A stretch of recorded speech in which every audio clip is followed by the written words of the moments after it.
Welcome to inner bloom conversations. यह एक ऐसी जगह है जहां हम बाहर की दुनिया से ज़्यादा अंदर की दुनिया को एक्सप्लोर करते हैं, जहां हम आंसर्स ढूंढते नहीं बल्कि अपने अंदर से अनकवर करते हैं। आज का टॉपिक थोड़ा सटल है लेकिन बहुत पावरफुल। ईगो एंड रेजिस्टेंस, इन दोनों में रिलेशनशिप क्या है?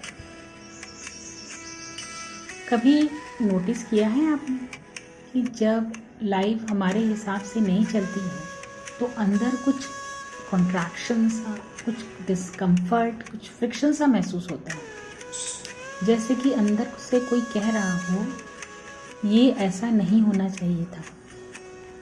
आज हम इसी फीलिंग को एक्सप्लोर करेंगे। ईगो क्या है, रेजिस्टेंस कैसे क्रिएट होता है, और सबसे इम्पॉर्टेंट, क्या ये पॉसिबल है कि हम इस इनर स्ट्रगल से फ्री हो सकें? चलो आज थोड़ा अंदर की तरफ चलते हैं। चलिए एक सिंपल सवाल से शुरू करते हैं।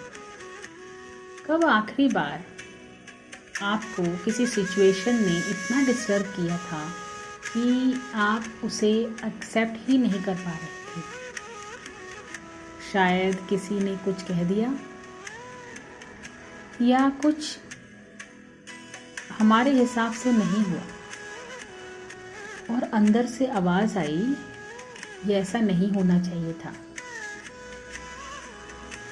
वहीं से शुरू होती है ईगो और रेजिस्टेंस की कहानी। चलिए समझते हैं कि ईगो क्या है। ईगो का मतलब सिर्फ एक एटीट्यूड या एरोगेंस नहीं होता। ईगो मतलब वो रॉन्ग इमेज जो हमने अपने बारे में बना रखी है,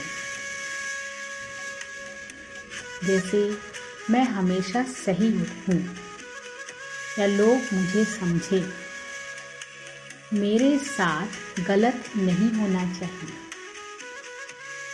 ईगो एक आइडेंटिटी है जो हमें दुनिया में फंक्शन करने में हेल्प करती है, पर प्रॉब्लम तब होती है जब ये आइडेंटिटी बहुत रिजिड हो जाती है।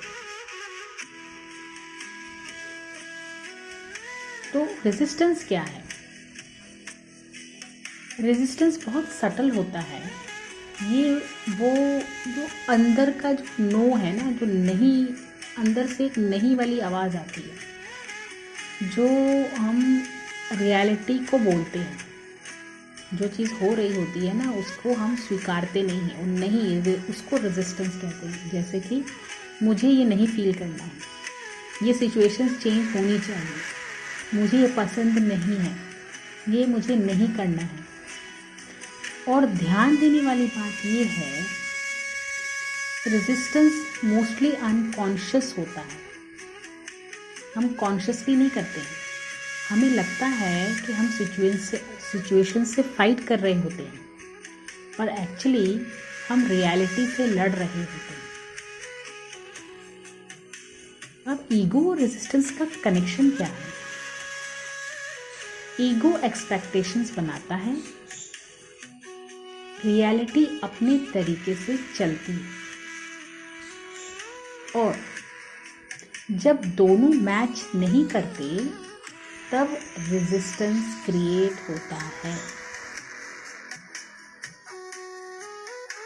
जैसे कि देखते हैं कि जैसे आप सोचते हो, लेट्स से आपने सोचा कि लोग मुझे रेस्पेक्ट देंगे, पर क्या हुआ रियलिटी में कि किसी ने आपको इग्नोर कर दिया। अब क्या होगा? तो अंदर, क्योंकि वो एक्सपेक्टेशंस थी, तो क्या आएगा उसकी वजह से? वो पूरा नहीं हुआ तो आपको गुस्सा आया, आपको हर्ट फील हुआ, आप ओवर थिंकिंग करेंगे। ये सब क्या है? यही रेजिस्टेंस है। मतलब सिंपल, ईगो जब रियलिटी से टकराता है तो रेजिस्टेंस पैदा होता है। तो प्रॉब्लम रेजिस्टेंस में है। चलिए इसको और अच्छे से समझते हैं। रेजिस्टेंस कभी भी सिचुएशंस को चेंज नहीं करता, पर हमारी एनर्जी ज़रूर ले लेता है, चूस लेता है हमारी एनर्जी को। सिचुएशंस नहीं चेंज होगा, सिचुएशन जो है वो चलेगी, लेकिन एनर्जी ज़रूर हमारी ड्रेन हो जाएगी। क्या होता है कि हम ओवरथिंक करने लगते हैं, हम इमोशनल हो जाते हैं,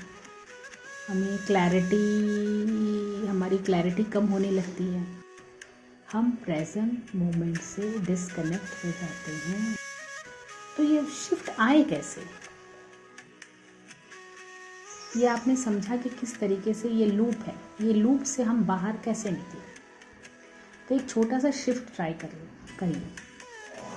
अगली बार जब कुछ आपके हिसाब से ना हो तो ये मत पूछो कि ये मेरे साथ क्यों हो रहा है, इसके जगह पर ये पूछो कि इस मोमेंट, बिल्कुल इस क्षण मुझे क्या चाहिए, मुझे क्या करना है इन दिस मोमेंट। बस इतना सा शिफ्ट करें और आप देखिए कि ईगो से अवेयरनेस में आ जाओ। आप ईगो से क्या होगा, अवेयरनेस की तरफ आगे बढ़ो और इससे आपको फ्रीडम का महसूस होगा। आप फ्रीडम महसूस करेंगे, फ्री महसूस करेंगे। आपको ये रियल फ्रीडम होता क्या है? फ्रीडम का मतलब ये नहीं कि सब कुछ हमारे हिसाब से हो। फ्रीडम का मतलब ये होता है कि हमारे अंदर का रेजिस्टेंस ना हो। जब हम रेजिस्ट करना छोड़ देते हैं तब हम क्लियरली देख पाते हैं, समझ पाते हैं और सही तरीके से रिस्पॉन्ड कर पाते हैं। तो आज के लिए एक छोटा सा रिफ्लेक्शन।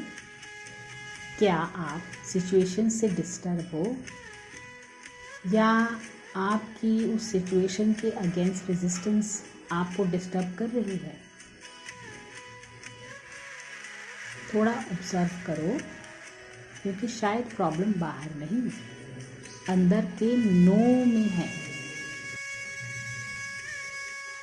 तो जब आप रियलिटी को एक्सेप्ट कर लेते हो तब लाइफ हमारे अगेंस्ट नहीं, हमारे साथ फ्लो करने लगती है।